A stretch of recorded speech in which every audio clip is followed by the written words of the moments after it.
Buddy, check it out. I have a goatee now, so now I can talk for some arbitrary reason. That shit's terrible. Take that the hell off your face.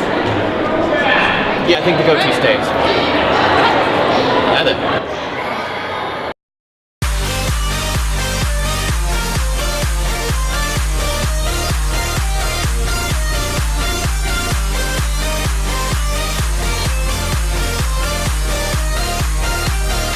I'm here with Mad Queen and her awesome booth of ears. So if you need any kind of crazy elf or fantasy ears, this is where you get them. This is where I got like my crazy fantasy ears. They're super, super fun. Thank you. They are awesome, Jody. I absolutely love the ears. So like, how did you come up with the idea to make, what are they made of, first of all? Okay, they're made out of Wonderflex. Okay. It's a thermal prop making material. Gotcha. Then I dip them in rubber also. Okay. And the idea came from my daughter, who designed the first pair of ears, doing a cosplay of Aisha from Outlaw Star. Gotcha, okay. To which I said, those are awesome, make me 500 more pairs. And she said, no, make them yourself. So. All right, well, I'm certainly glad you did, because they look awesome. Thank you. They are getting around a lot. There's and a splash of ears. And you don't have all the stuff here, but you also do like hats and all kinds of crazy stuff. I just, idle hands, the devil's playground.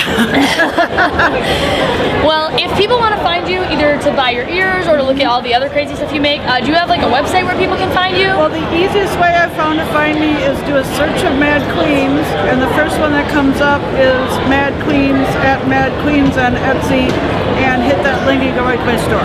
Okay, awesome. So you have an Etsy store, that is fantastic. Do you have any plans for con appearances, or are you planning mostly on doing stuff off of Etsy? I will be doing something. Okay. I'm thinking maybe Midwest. Gotcha. Okay. Not quite sure. Take it day by day at my age. All right. Well, wherever a pair of ears need to be sold, I'm sure you'll be there. They'll put up the Mad Queen symbol. I will definitely. And you can show up. All right. Well, thank you very much for talking to us. Just let me know. You know how to get a hold of me, so. I will indeed. All right. Well, thank you very much for taking some time out of your schedule to talk to us. You are awesome. Awesome.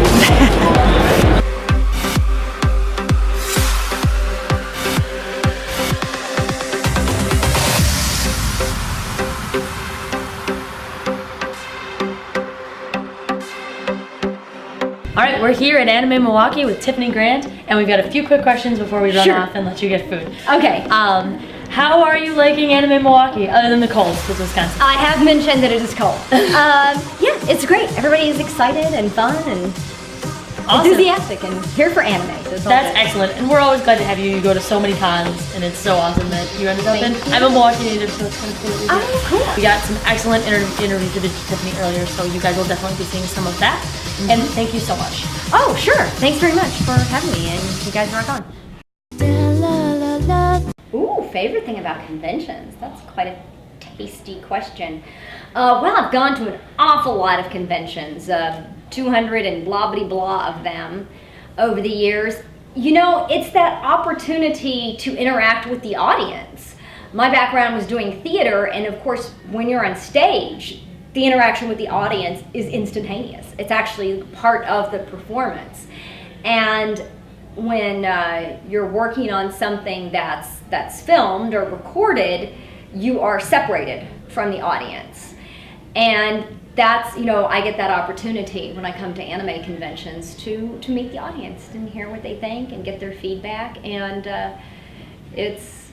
it's very exciting. I mean, obviously, if I didn't enjoy it, I wouldn't do it so darn much. I go to a lot of cons all over the place, and it's just really fun to meet people and hear about their experiences with anime and what it's meant to them and the things that they like, and just it's really fulfilling. I find it to be a very enriching experience getting to meet people at different places, even when it's really freaking cold. Is it almost like doing improv? In a way, it's like doing improv.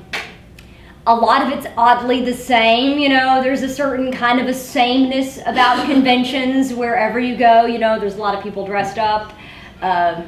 I get asked the same 5 questions everywhere I go. I've answered them thousands and thousands of times, although that was a good one. Favorite thing about conventions, don't get asked that one too much. But I guess you know, if you're familiar with this term, third place, because most people have like their home and then they have their work, and then there's like the third place, which for a lot of people it could be like Starbucks or some club that you're in or something like that. And for me, anime cons are kind of that third place for me. I come there, I hang out with my colleagues that are in the industry, that I make friends with them, and you know, and then I get to meet people who are in the fandom. I don't think that I necessarily have a preference, a villain or a hero. You know, I really just appreciate the work. I mean, just being able to work on different projects and create characters. You know, it doesn't. I don't think that I have a feeling of whether one is necessarily better than the other if it comes to playing a hero or a villain. I'm happy to do any of it. There's never a time that, you know, I go in and go, oh, well, I'd rather not do this role. It's not like I'm turning anything down, so. Yeah, it is a different thing. I mean, as far as doing theater, of course, that's very internal. Theater's probably the most gratifying form of acting, I think, for an actor, as far as the experience that they have, because you get to tell an entire story from beginning to end without stopping, whereas if you're doing, you know, something that's on camera or you're recording something, you're just doing these little tiny chunks that all get put together. So experientially, I think that's very satisfying, but you don't really see yourself.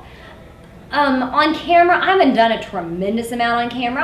I've done some things on camera, and you know, it's fine, it's whatever. It's not really, I don't aspire necessarily to doing a lot of that, which is something I discovered about myself over the years as I've gone through this business. It's fine, you know, I see myself on camera and it's like, okay, that's all right. I mean, it's different because I'm not maybe used to seeing myself from the outside. We have a different perspective, seeing like through our own eyes versus seeing ourselves. I don't have any problem at all like listening to myself. I'm totally accustomed to the sound of my voice. I know what I sound like. I know it's annoying, but it doesn't bother me at all listening to myself. But yeah, seeing myself, it's a little different. But I try to be dispassionate and objective about it as much as you can be. One of the things that I've been doing for about the last 5 years is I volunteer with a fantastic organization called the Wildlife Center of Texas, which is wildlifecenteroftexas.org, if you would like to look them up online. And they are the only emergency hospital for wildlife in the Houston area, in fact, like all of Southeast Texas. And we took in nearly 10,000 animals last year, which is pretty incredible. And it's largely a volunteer organization. There's a small number of paid staff. And we take in, you know, every species. I don't even remember how many species we took in last year, hundreds of species, all mammals, reptiles, birds. And I love doing that. I love volunteering there, and I do a lot of educational work for them. So I go out, you know, into the public, and I do educational presentations. I'm pretty good at talking, so I talk to people about wild animals and hopefully dispel some nasty myths and educate people about things that they can do in their communities to help wildlife and things like that. So that's one of my things that I'm passionate about doing when I'm not at a con or not working, like actually doing that thing. So yes, wildlifecenteroftexas.org. The first one that I did was a clamp show called Angelic Layer. And also I did scripts for The Wallflower, Sister Princess, Hello Kitty's Animation Theater, Tears to Tiara. I did the first season of Infinite Stratos, and I will be doing the second season of Infinite Stratos. Did a live action Korean film called Jungle Juice.